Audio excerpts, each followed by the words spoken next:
Well, let me start out by saying it's really a pleasure to have you in my house. It's a pleasure to sit here and talk to you. I'm really honored. We have both been in this business for so many years. I think between the two of us, we have probably 100 years. Yes, exactly. And Dang, don't say it like that. no, I'm proud of that. But it's true, though. It's probably true, man. Yeah, no, it's true. I got in this business in 1969. Wow. And so, so 84 for me, I got it. 84. Okay. 84, Yeah. It's been a minute. Yeah. So. And people don't realize that because they see us in something now. Right. And there are audiences that are just discovering us now. That's just discovering us. Right. Yeah. I mean, 1.3 billion views. Some of them have gone back for a couple times, but so 3/4 of that, and that's a large number of people, and particularly in Africa, in other places that this is new. The islands and South America, Brazil, a lot of Brazilians, a lot of South Americans. Yeah. So I went to, after the first season, we shot, and you know how hard we worked, and I as soon as it was over with, I felt like I had earned a vacation, so I took my family to Colombia. Oh, nice. And the very first day, Richard, that I walked out on the streets, 3 policewomen approached me, and I thought they were going to ask me for my passport, which I didn't have. I left it. And I'm getting a little stressed, and they walk up and they go, "Selfie? Beauty in Black?" And I remember thinking at that time, that's right, this is global. This is global. This global thing is real. It is global. Yeah. And just so blessed, because if you think in terms of, Lou Gossett told me one time, he said, "You're going to get discovered 15 times." And I said to myself, 15 times? And, he might have fell a little bit short, because, right? over the years, it just keeps coming, and If somehow you stay relevant. Yeah. You stay relevant. Yeah. And I think it's just because, we keep our heads down and we keep creating and doing the work. And that's what's so beautiful, is the fact that you do the work. I do the work, It's like, I don't know how many hours you put into the creation of this character, but one of the, you all don't know, but over here sits Sayaka, who is my assistant and was with me in Atlanta. And so she knows how many hours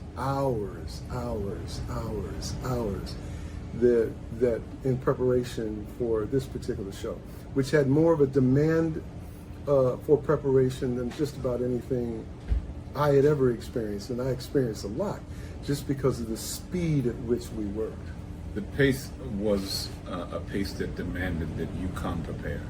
Yeah. You couldn't slack off like you may be in a movie where you're going to get 4 or 5 takes or something. You didn't have that luxury.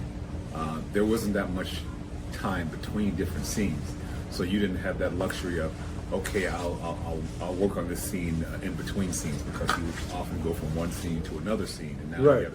You may be changing clothes with a reader reading you the lines for the next scene you're going into. Right.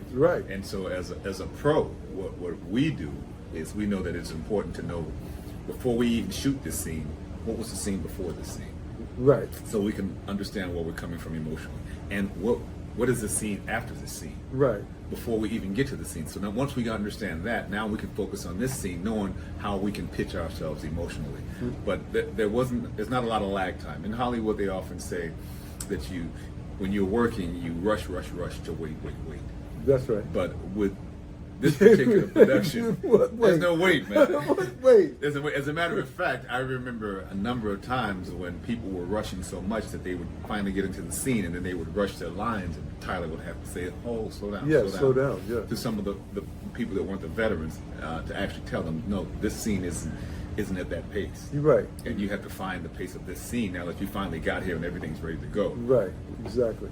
And the thing is that because we shot in blocks, meaning that in 16 episodes, everything that was in the boardroom over the 16 episodes was all shot on the same day, back to back to back to back. That's the only way they could do it. So everything at your house was shot over 16 episodes, was shot back to back to back. So you were leaping time in terms of episodes. And if you don't understand that, you could find yourself being one tone throughout the whole entire series. Exactly. Because you're not pitching yourself emotionally Right. for this scene was at my house, but this scene was 2 days later when I was not feeling the same way I felt at the first scene. Exactly. So that is where the experience comes in from Right. years of working, that you understand that. And sometimes I found myself, I would maybe, Tyler doesn't like to cut. So I would sometimes give a line and then I'd say, let me take it again. I'd ask him to take it again. And I would give it a different flavor. Yeah. Just to give the guys in the editing room Options. some options, because I don't know how the scene's going to go. And sometimes, you're shooting part of the scene. You don't Right. even know how the other part's going to go. So Right. there are times when we're just shooting just us and we don't even hear the person we're acting with. The person That's we're acting right. was not even in the room. If anytime you did a phone scene, Yeah. that person was That not in person's the not room. there. You were reading with one of so the readers, you, right? You are shooting in the dark. Yeah. And when you do that, you as a veteran, we understand that you may want to give yourself some options. You may want to give the editor Right. some options, just so Right. that they can pitch it right and help your performance. Right. It was a real education in terms of bringing everything that you've learned about film acting and storytelling. You were tasked to bring everything you knew because you were going to use it all. You were going to use it all.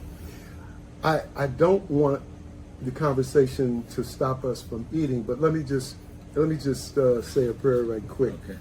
Heavenly Father, thank you for this food. Thank you for this time. Thank you for bringing my brother here so that we can talk about the thing that we love doing and each other and our past. I'm grateful for all that you've given us and grateful for you providing a path for us to still do what we do after all these years. Thank you so much. Amen. Amen. Yeah. This is plant-based. This is an Impossible type burger, and everything here is plant-based. He has seafood taco, and this is cauliflower. So one of the interesting things about, as you were saying, that you just have to kind of go for it. There's not a lot of time for different takes and whatnot. I do find that because we understand. I mean, the very first day I came, I'd never worked with Tyler before. I know you had, and it seemed like everybody in the cast had worked with him before, except for me and Joy, I think. But everybody else had worked on it. And I remember the first day I came, and I get to the trailer, and normally, when you work on a film, there's the shooting schedule is 6 or 7 pages. And Right. I walk in there, and there's an inch of papers, and I count them out, and it's 81 pages. This is the first day, and I remember thinking, my butt got so tight. I was like, oh, this is the shooting schedule, the first day, because usually on the first day, directors often like to shoot a little less because people are still trying to get it together and get the rhythm of the crew and whatnot. But it was 81 pages the first day, and one of the days we shot 121 pages. Right. And when you're shooting at that pace, you have to understand that you have to be on your A game. And Right. I remember specifically thinking, Ricco, you're a vet. You're one of the vets in this cast. Right. Everybody's got to shoot these 81 pages. Right. And if they can do it, you can do it. And the way I figured I'm going to do it is the same way we walk 1,000 miles. Right. You take One step at a step at a time. Yeah. One step at a time. So I said, I'm gonna get this first scene under my belt. I'm gonna go in there. I'm gonna kill it, Thank you. and then I'll focus on the next scene. Right. And by the end of the day, I would have gone through the whole 81 pages. Right. And that's the way I did it. And after the first day, I remember thinking, I got this now. Right. I'm ready now. Right. He throws you in the deep end of the pool, knowing that you will swim, because other people will lift you up. You'll see, and you'll get caught up in the momentum of the day. and you will go with it, and you'll figure it out. When we did Divorce in the Black, I showed up. My character was the father, was Megan Good's father, and Debbie was my wife, and we were loving parents to our daughter who was in a traumatic relationship, in an abusive relationship. So we're going to start shooting on Monday. Sunday, I read the script, and I'm down. I'm ready. So I lay the phone down next to my bed, and I lay down, and I'm just taking it in. And all of a sudden, the phone beeps. Who was that? Maybe somebody from California. I pick it up. It's the new script. So okay, I don't care. Before. It's a few hours before. This is a few hours before. It's now like 1 o'clock in the morning. You know, we got a set call, right? I read the script. My character is now a preacher. The opening scene in the film is that I'm preaching a sermon talking about this boy that we're burying today is going to hell. And his mother and brothers are in the room, and it is an insane. That was the first day? That we didn't shoot that the first day, but that was the opening of the movie. Wow. And the character completely changed. And it was like, but I knew, I just had a sense that Tyler trusted that I can handle that. Of course.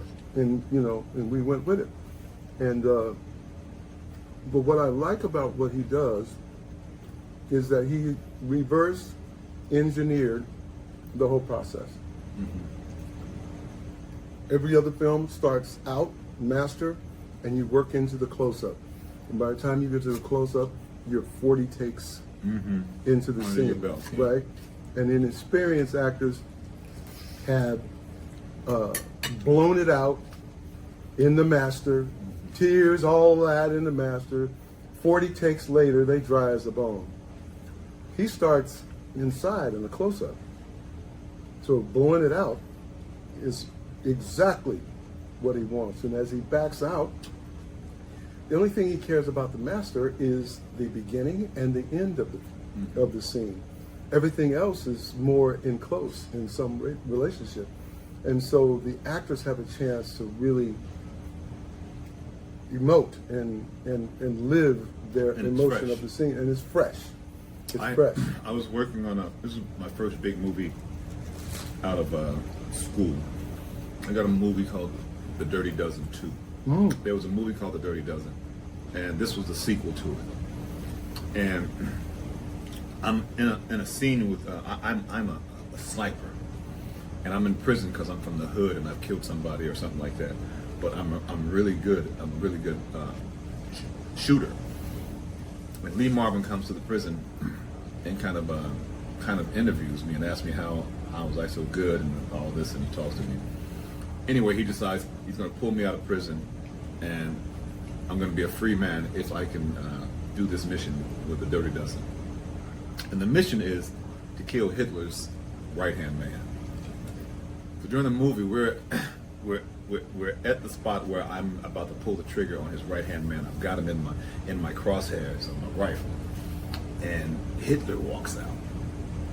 And I see Hitler, and I think, oh well, I can just take Hitler out. And then Lee Marvin's telling me that's not the mission. The mission is to take his right-hand man out. And so I get into this argument with him about, this is Hitler. I could change history right here. We can end it right here. You know? Right. And my eyes are watering up, and all this, and I'm emoting, and I'm locked in. And then we shoot the scene, and the director goes, "Okay, cut." That's the first take. Lee Marvin pulls me over to the side. He goes, "Ricco, whatever you're using is great. It's working for you.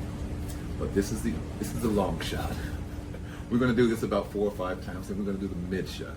We're going to do that 4 or 5 times, then we're going to go to over your shoulder to my close-up. And by the time they get to your close-up, whatever you're using is going to be spent. So I would suggest, don't use it right now. Say the lines, give it a little something, but don't give it everything now. Pace yourself. And that was a really smart, that was a really valuable lesson for a young actor just starting off. But the interesting thing is Tyler doesn't work that way. No. So now you actually get an opportunity to go in there red hot and do your thing. Right. And, Oh, I forgot to turn the sprinkles off. We're good. We're good. It's going to be a little noisy for the sound. But yeah, so it actually works for us. And I think because actors know that, they can gear themselves up. They can warm their engines up before they walk on set. Everybody's coming with their A game because they understand how you don't get a lot of takes. And it's a system that's worked. So it's tried and proven. Right, exactly. You know, I have some questions I want to, because I want people, as if they don't know, of course they do, but I'm going to ask these questions anyway. What's it like to be a part of a show that's number one globally, but how does that make you feel different from the major American hits that you were in? And what kind of messages are you receiving from the fans all